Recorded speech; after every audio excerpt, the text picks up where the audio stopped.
Welcome to the Prosperity Podcast for entrepreneurs who are ready to drop the hustle and earn more. I'm your host, Danielle Amos, business and success coach, certified Proctor Gallagher Institute consultant, and lifestyle entrepreneur. Each week, I'll bring you amazing entrepreneurs who have built wealth, harnessing the power of their mind. Prosperity and money are truly about energy, and I'm on a mission to help you create financial abundance through the power of thought. It's time we started normalizing conversations about money and create the wealth that is yours. Are you ready? Let's do this. Welcome to episode 206 of the Prosperity Practice, the podcast that has you living your most abundant life. This is Danielle Amos, and I am your host. Today, I want to talk about the importance of being selfish. I know that word gets a bad rap. How can being selfish be good? Well, what I mean about selfish is prioritizing yourself, putting your own oxygen mask on first. And I know there's a paradigm in society that being selfish is bad. In fact, it's actually really good. And it's something that we talk a lot about in our community, the Success Society. Being selfish means prioritizing yourself, giving to yourself first, because you cannot give what you don't have. And it allows you to really show up for others and therefore help others in a bigger way and have a bigger impact in the world. And so by putting others first in your life, that's what's being selfish, because you're just buying into a program that you received that to be selfless, and that's not what it means. We got it backwards. So today I'm talking to you about the importance of prioritizing yourself and really breaking that pattern of putting others first. And it's uncomfortable in the beginning because of the way that you're programmed. And I'll talk about that and how you can take small steps in your everyday life to prioritize yourself and what a difference that will make in the long run. So then when the bigger opportunities come your way, it's very easy to make the decision because you understand it's how you'll actually show up in a bigger way for the people you impact, for society, for your career, your purpose. So enjoy this. We also have episode 206 plus. So this is for all of our subscribers. And I'm going to get into the self-image now of this powerful person who sees themselves as prioritizing themselves. So I'm going to actually talk to you about the identity within that and how you can put this into what we call your self-image script and what it looks like to actually embody this understanding of putting your oxygen mask on first. And I'll share a personal story here with my experience with Bob Proctor, my mentor. And it's not one that I'll share with everyone. So it's going to go in the plus episode. And I want to thank the subscribers for being there and enjoy, expect abundance. So here you are. Nothing happens without you putting yourself first. All this other stuff is actually you're just playing at a fraction of what's possible without putting yourself first. So now you get it, right? So vow to yourself, absolutely you come first in all situations. And it's going to be uncomfortable. It's something that you've never done before. So and you can do it. It's not impossible and you're fully supported. And so anytime there's an opportunity, what you want to make sure of is that you have the awareness. Oh my gosh, I'm doing it again. And it's you take a deep breath and I'm okay, this feels like it's one of your prime lessons in this lifetime. If not the most important. So if you get the gravity of that, it's from everything, from you ordering what you like off the menu when maybe your husband asked you to share and that's not what you desire. You have the courage to say no. It's I feel something in my back. I've got to take the rest of the day to go get this looked at, or a massage. Like, it's like all these little things actually empower you to do the big ones. So that promise is key.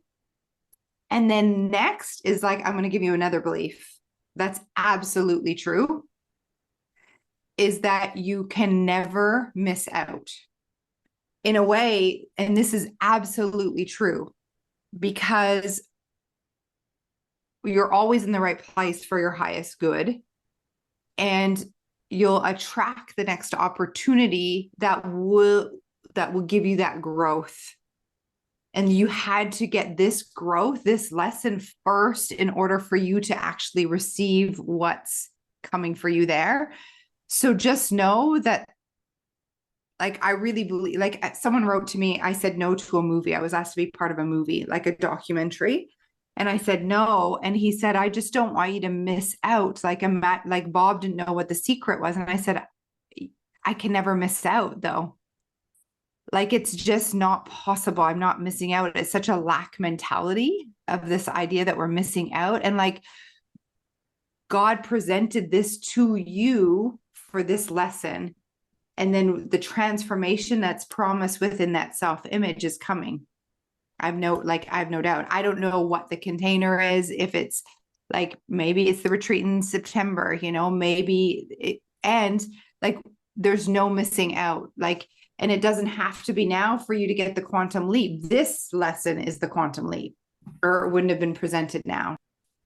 So sometimes the universe like blocks us from winning in the way that we've always done it, because it's not the way for our highest truth. So God like literally blocked it through a freaking storm so that you could get this, because you've done this way where you've wiggled, put yourself second so many times, and it's worked, but it's worked to a lower capacity than what you're actually capable of. So what you want to remember, and this is something like I keep for my own lessons, I'm like, if I keep that paradigm up, if I keep doing that, the universe is onto me now. God's onto me. They're just going to keep blocking me, like the snowstorm, like, and sabotaging how I used to do it. And it's like, trust me, the paradigm's that tricky. Like, I've tried to sneak my own way in. For me, it's the hard work. I'm like, oh no, but I know this way works. And it's like, God's like, no, it doesn't anymore. Not for you, because you've got a high level of awareness, and you've got to open up to the receiving piece and lean back and use your support. And so anytime I try to wiggle and muscle my way through to do it myself, something happens. Like, it's almost like guaranteed. And then when you're like ready, because you got everything on the outside world, but when you've got this, then the other one will align too. Because that saying, like, you can't do tomorrow's growth without doing today's, is very real. Right? So nothing wrong here. It's just like, okay, got it. Got the message pretty clear. Got it. Me first, me first, me first. I've had to say that to my husband so many times, because he really sees it as being selfish. I get that you do. I get that the world does. And I want you to put you first. So I'm like, we often have this kind of like conversation, like, me first, you first in your life. You got to be number one. So I would think about how you can bring that into your day. Like, is it that there's an hour where you do something just for yourself, and you might sit there going, I don't know what to do. And that's a good thing, because then you can check in with yourself, intuition, bath, cafe, massage, and you might not be able to go for a massage that hour, like if you haven't planned it, and you could book yourself in for another. Like, so just having that time, that freedom to listen to your intuition and like really check in with yourself, and maybe make a rule that it can't be work, and like really follow joy, follow bliss, and not allow it to be logical. So like, if it's 3:00 in the afternoon and you feel like a bath, but you've got a meeting at 4, still do it. Like, figure out a way. And then, as you start to attract all that you see as possible, there's a new level that you've got to calibrate to. So you're like calibrating to that. And it doesn't need to Because if you could have had it with when you started, the energy that you started with, you would have already had it. Right. So you had to like grow to a new understanding. So in this new understanding and like, you know, the way that you think, the way that you show up in the world, it takes a bit of time to like ground into reality. So it feels uneasy while that's happening because you're almost like you're in the messy middle, if you will. Then there becomes a time where with like, and so then the important piece is just repetition. So you've got to make sure that you're still studying every single day, because the material that you're listening and going into your mind is what's informing this next level to be your new normal. And then what happens is there comes a time, and I don't know when, it's just like in the lesson 6 in the article, in lesson 6 in our TIR guide, in the article, it says like, you know, you just like keep going, practicing these habits. And then one day you wake up and your world's totally different. And so then in that moment, what's going to happen is you'll have the realization, like the consciousness going, oh my gosh, like this was all once just a dream. Now I'm living it.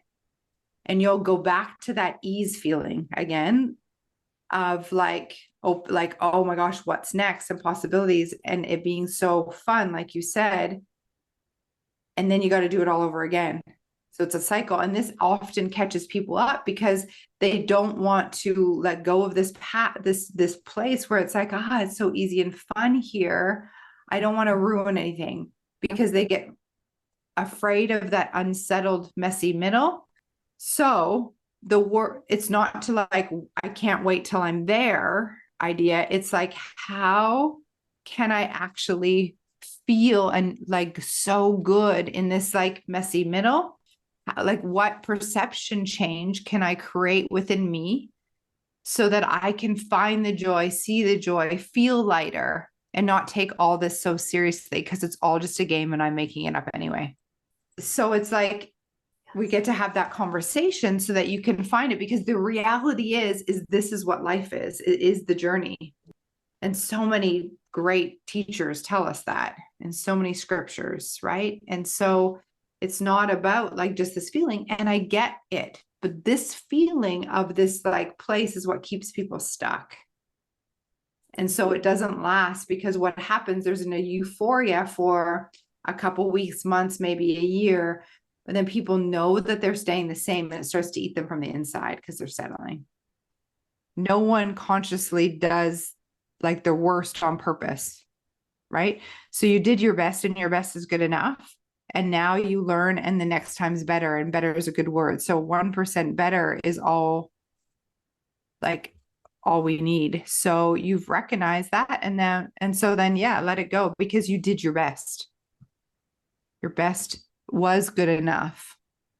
And so that last 2% doesn't negate the 98% where you rocked it. And again, that's like a common mistake, right? Where something happens, overshadows all the beauty, all the good in the day-to-day life. And there's so much abundance right here. And this comes from one of my favorite books, is called The Having. And she's a Korean writer, and she talks about like one of the reasons why more people aren't really wealthy or prosperous in the world is that they're overlooking like the dime on the ground. They're overlooking like the flowers, and they just like aren't seeing what they already have. So they cannot be given more blessings. It's just not possible. And so same for you. Don't let this overshadow all the blessings that you did give and the impact that your work did make in that 98%. That's the mistake, not the 2%. Thank you for joining me. I'm happy that you are here. I'm happy that you were a part of it. And we'll see you on the next episode. Thank you, and expect abundance.